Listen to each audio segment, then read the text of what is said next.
Hello guys, welcome back to the Sportsman Untitled Live and our post-match instant reaction to Southampton 2, Middlesbrough 1 in such a dramatic Championship Play-Off semi-final. There were fireworks, there were arguments, there were goals, and there was the most dramatic finish possible. I'm joined by Benjamin Bloom and Callum Fowler to assess what we've just seen, lads, in the studio. Ben, I'm going to come to you to try and sum that up first of all. Feels like I've run a marathon. that game was a long journey, wasn't it? And I mean, what a way to go out. I don't know. I kind of feel a bit of a sense of disappointment that it ended in the way it did. Yeah. I thought, and I was saying during our stream, that once you got to extra time, that's that batten down the hatches and nothing else was going to sort of happen. And I was kind of proved right because you guys said, is there going to be a big chance? I said no, and it's just a muggy, horrible, nightmarish goal that you couldn't even kind of plan for or set up for. It's a cross whipped in. Where did we get to? 115? Yeah, something like that. 115 minutes in, sort of 5 minutes before the end. And, I mean, we've seen a couple of replays. It looked like Dale Fry wasn't sure whether he should be headering it or not, whether he, moved away from it. And just a horrible, horrible way to go out. The tie possibly peaked in the first kind of 10, 15 minutes of this game in the first half. And, yeah, it was just a bit of a grind, but playoff football, and maybe we expected some champagne football from these guys. But, yeah, a very fortuitous late goal in Southampton in the final with Hull. I'm the same. I'm just a bit deflated with the way it ended. Yeah. It feels like an error decided that, even though it wasn't a massive error, just a bit of fortune from two teams that were so evenly matched over both legs. It's because you want a good goal, don't you? You want a goal anyway. Or penalty shootout drama. Yeah, I think we're all sat here like, all right, we're getting ready for pens. Come on, this is going to be good. And then that goes in, and it's out of nowhere, and you're a bit like, really? Is that how it's happened, really? But I do think it's a wicked cross, that. I don't think it's keeper's fault. I don't think Dale Fry can actually do anything unless he maybe positions himself a bit better in first place. He had the knee injury as well, remember? Right off the post, it's such a good ball in. They're so hard to defend. If Fry gets anything on that, it's going in regardless. So it's just a really, really good cross, but an unfortunate way for him to go out. Middlesbrough took the lead, had the lead in this game, and couldn't hold on to it, if you can remember that far. Yeah, I think it was about 5 years younger when that happened, wasn't it? Yeah. It was a wonderful goal, a wonderful finish, Ben, and they started the game strongly as well. And unfortunately, they couldn't hold on to it. I do feel a bit of a sense that in both games, I mean, it's more pronounced tonight that they didn't quite have the stamina to keep where they were in their peak, which was at the start of both games. Obviously, I mean, we can look back at the first game and how disappointed they're going to be not to have got in front. They did get in front tonight. We knew Southampton were going to come strong. We knew they had to, and the longer it was going to be 1-0 Borough, that you're just delaying the inevitable. You know they're coming at some point. But yeah, honestly, strangely, what I saw last night with tricky wingers and counter-attacks winning the game is what I expected to see tonight. And that was just a slugfest in the end, probably from half-time right the way then through the extra time as well. But I know Southampton are not a popular team at the moment for reasons that we won't discuss right now. We're just in on the game. You got to give them credit. They battled their way through. It did become a game of risk aversion and who's going to mess up, who's going to be left holding the baby. And Middlesbrough got left holding the baby, and Southampton at Wembley, so they deserve credit. Absolutely. It felt like the bench played a pretty important part. I was just going to say that, yeah. I think that, well, when you see with Middlesbrough more than Southampton, obviously, Middlesbrough have got Castledine stood up front, and then Southampton are bringing on all this quality. It's not a bad thing. Ultimately, Southampton have built that squad themselves. They've been in Premier League for ages. They deserve them players. But that's what it's ended up being difference within it. Middlesbrough can't hit a barn door anyway. That was the only difference in extra time, that they had a bit of sizzle with Adozi.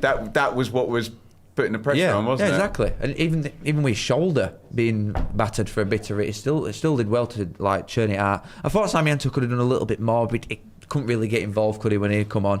it's just a bit of quality prevails, really. Just one wicked cross like that, and that's all it takes.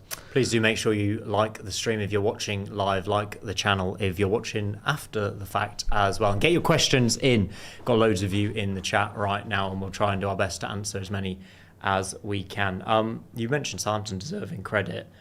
I just think we need to have another word on Middlesbrough and the way their season, maybe as a whole, Ben, has risen and fallen and risen again, and they've just come up short under Kilmelberg ultimately. Yeah, and probably now's not the time to say it.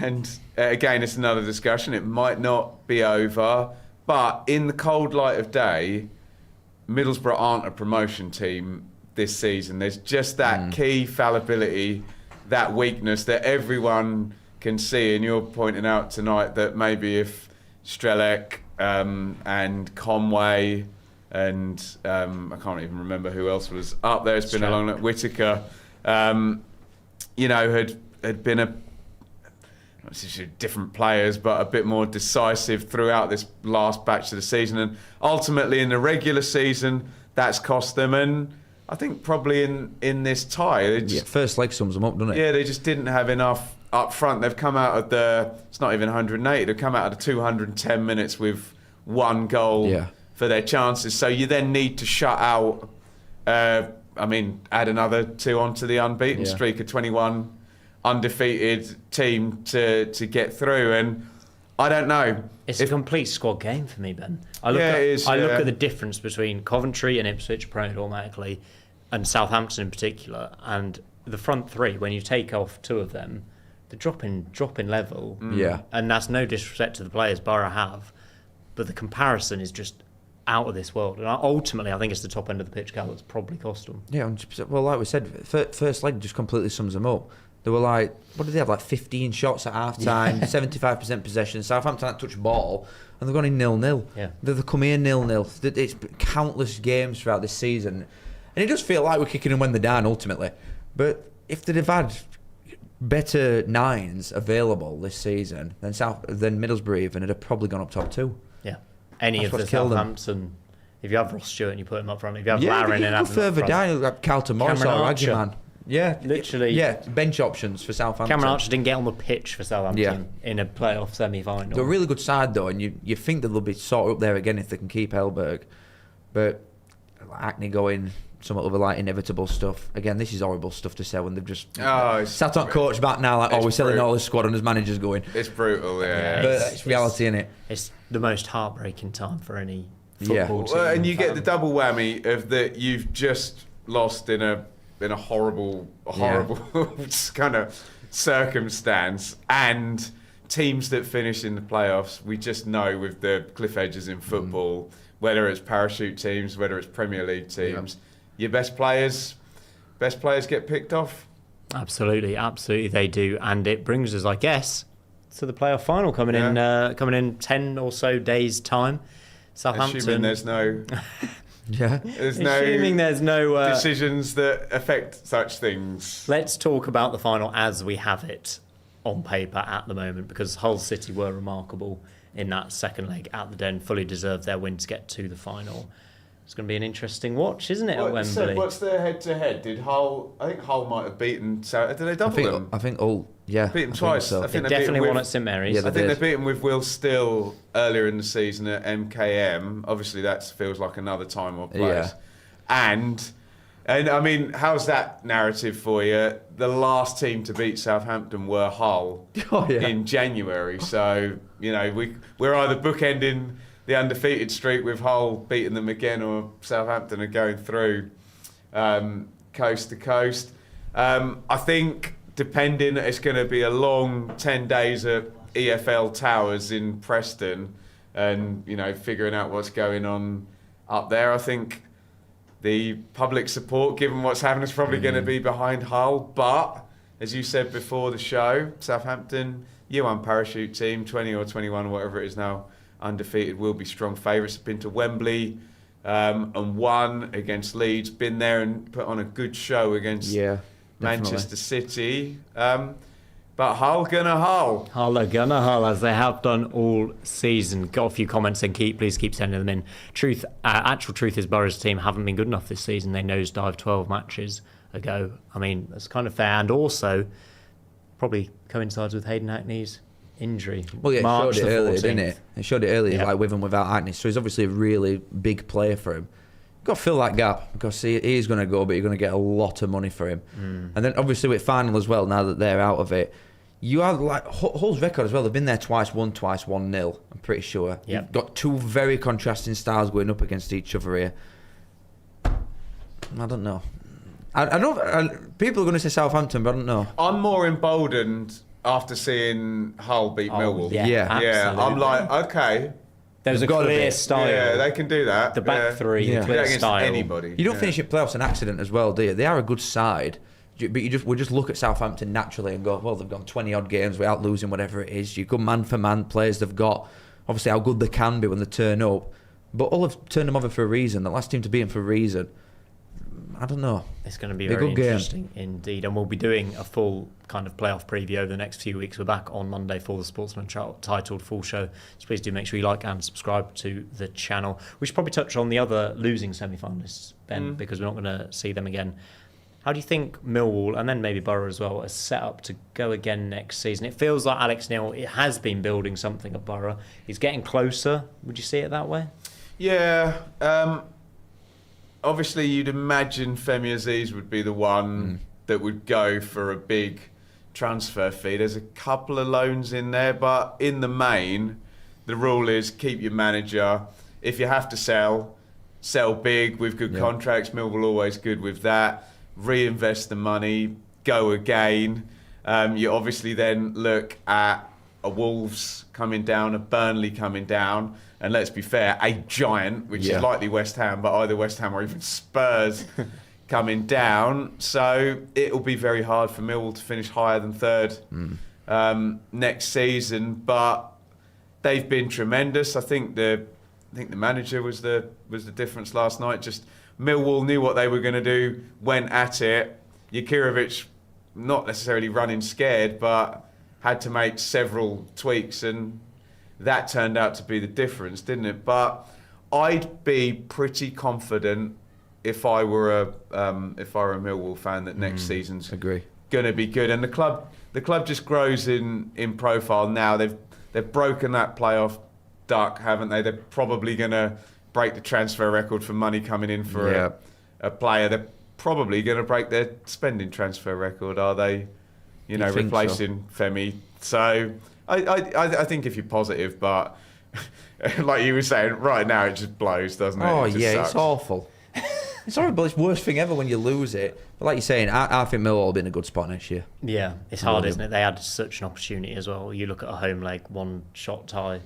Yeah. And at the Den against Hull with respect to them again, but not getting over the line there. And they'd fancy their chances in the final as well. I love this final. I love the fact it's going to be a match-up now. We've got our winners. It was always going to be a good tactical match, wasn't it? Yeah. And we've got our match-up. We've got our two winners from the kind of defensive semi-final. And what we thought would be the attacking semi-final, maybe we didn't quite get as much as we thought. 4th versus 6th feels rare, doesn't it? It does, actually. That's a very good one. We'll have to find out when the last final between 4th and 6th was. Get your votes in the comments down below, by the way. Who do you think is going to win that Championship Play-Off Final? Hull or Southampton? Hull would be the surprise promotion since Huddersfield, maybe not even Huddersfield, you know. It would be Probably third in a Luton. transfer Luton, embargo. yeah. Did Luton finish near the playoffs? Didn't Luton lose a semi-final? Luton and lost the semi-final before and then finished won third. it, this whereas season, Hull have weren't really come from nowhere, haven't they? Do we do a bit of discussion about Southampton and what could happen to them next, Cal? I mean, they've just reached the playoff final. There's a lot to be positive about, a lot to be excited about on the night, with a little shadow lingering behind. I mean, I still cannot see a world where they get kicked out of this final. No. I just can't.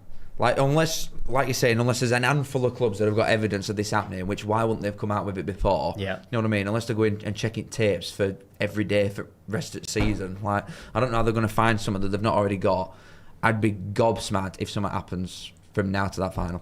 I think there's too much on that game. Yeah. for it not to take place as it should. I think it'll end up being that if they find summer, it'll happen after, and Southampton will get a points deduction next season. To be fair to the EFL, this is not their fault. No.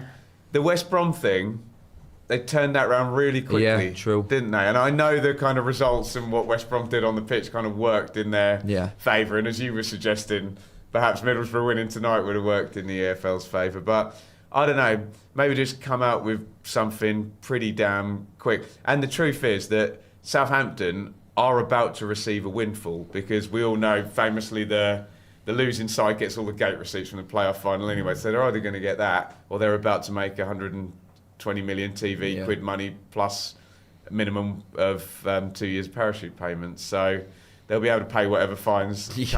Although I do agree with what we were saying at the top of the live stream. There's probably going to be some legal as well to pay from elsewhere. And we're just getting shown the highlights of Southampton 1, Hull 2, their last defeat on January the 17th. And Hull City will be feeling awfully confident in terms of what you've said in the chat live voting. How's this for who gets promoted? Hull City, 49%. Southampton, 51%. I think it's so close, isn't it? And is that people, and I know they've been cast as the villains, maybe wanting Southampton to lose? I mean, probably. Cal, you said that pre-match. You said maybe the money's gone on Middlesbrough because people want them to lose. Yeah, probably. Well, I want Hull to win. Yeah, straight off bat. And not that, to be honest, I don't know if are we allowed to say predictions, just as like instant ones? Yeah, if you want. I think Hull beat them. Do you? 1-0. Wow, third 1-0 final. I think Hull do it. By the way, someone put in the chat that I think the last fourth versus sixth final might have been 10 years ago. Hull Wednesday, fourth, was it? Sheffield Wednesday sixth. Yeah, right. That's right, isn't it? So, you think they do it? I do. A clean sheet. Like you say, it's two really, really contrasting styles. The only thing that worries me a little bit that Southampton could do it is that obviously being there earlier in the season against Man City, put up a real shift. You're not going to get an harder game than that. And they were in it right till last. So Hull aren't going to give you that game, but it's still just going to be non-stop. Hull just sitting off ball. The miles better way out ball anyway. We saw it against Millwall overnight. At you on one counter, that's all it could take. They've done that a few times this season. They did it away at Middlesbrough. I think they did it away at Southampton. They can have one shot and win. Oh, that counter-attack is going to be so lethal at Wembley, isn't it, Ben? Set pieces, counter-attack. We know what Hull are going to do. That's the game plan. I've been seeing all kinds of kind of comments about Hull and how they've managed to do it today, but you can't argue with them being there. You don't get to the playoff final by accident, do you? So right here, right now, I mean, we're going to get a lot more information with off-pitch stuff, but right here, right now, I'd go against Callum. I'd go for Southampton. Absolutely. I mean, it's probably almost certainly we can say Southampton are going to be heavy favourites going into that game. Definitely. And Hull have been written off from moment one. I mean, we should probably also say there's one game left of this fantastic championship season. How do you reflect on it as a whole, Kel? Championship, good. Football season as a whole, not so good for me. But Championship, I've enjoyed it this season. It's been good throughout. Yeah, a few surprises at both ends, I suppose. I mean, Leicester going down and Coventry winning the league, so a bit insane. Massive shocks, and Hull being in the playoff finals. Yeah, one of the biggest. Not necessarily I think for it to be a vintage championship season, because Coventry ended up kind of streaking away with it. You want a big title race. You want automatics to really involve more teams than they did, and obviously Coventry had it done with a few games to go, and Ipswich locked it out on last day. Relegation was, so we could have had a little bit more in the way of drama. What I will say about the Championship now is it feels like, in kind of keeping with the Premier League, the middle order do feel like they're catching up and giving the parachute teams. Yeah, I agree with that. A bit more of a challenge. Yeah. Yeah, absolutely. We're looking at Kim Helberg crestfallen now, and I do really feel for him after this semi-final. What an awful way to lose. In fact, the poll has just changed, and I'll update you on that. Hull, 51% to win the playoff final. Does that mean Callum's convinced the chat? What? It's 1%. It's 50-50 now. Oh my word! Keep getting your votes in. Prime Minister not quite enough. Elected unless, In fact, maybe we'll just leave it right now because it's Hull 50%, Southampton 50%. Any final thoughts from what we've seen tonight, lads? I hope Hull win. That's where I'm at. If you're a Hull player, a Middlesbrough player in the dressing room now, and the manager says we're back in training tomorrow, prepare for the final. How do you feel? Yeah, I'm the, gutted 'cause I wanna go on holiday. the Middlesbrough players going to be in training over the next couple of weeks. We're going to have to wait. And They see, need to aren't be we? on standby in some kind of way, don't they? They'd be mad not to be ready if the chance does come up. Although Callum's convinced me the other way and with his last answer, to be fair. So. Yeah, an elephant waffle, what a name there, says Hull to save football, and I think that will genuinely be rightly or wrongly, that will be the feeling going into that Wembley final. They've got the storyline ready, haven't they? I get the emotion, yeah. In our little bubble, it's big, but once that final whistle goes, if Southampton win, it's done. Forgotten, and up they go. 100%. And off they go and sail off into the sunset. Right, we'll leave it there, guys. Callum, thank you so much for joining us. Ben, thank you for your help over the last 4 nights, really, in terms of these semi-finals. It's been emotional and long, hasn't it? Especially tonight. Crikey. And we're wrapping up at about 10 past 11. I think your bed is calling you. Guys, thank you so much for watching along with us. If you've enjoyed the stream, please do press like and subscribe to the channel. We'll be back on Monday with a regular episode of the Sportsman Untitled. But that's it. Hull will take on Southampton in the playoff final on May the 23rd after the most dramatic finish at St Mary's. We'll see you on Monday.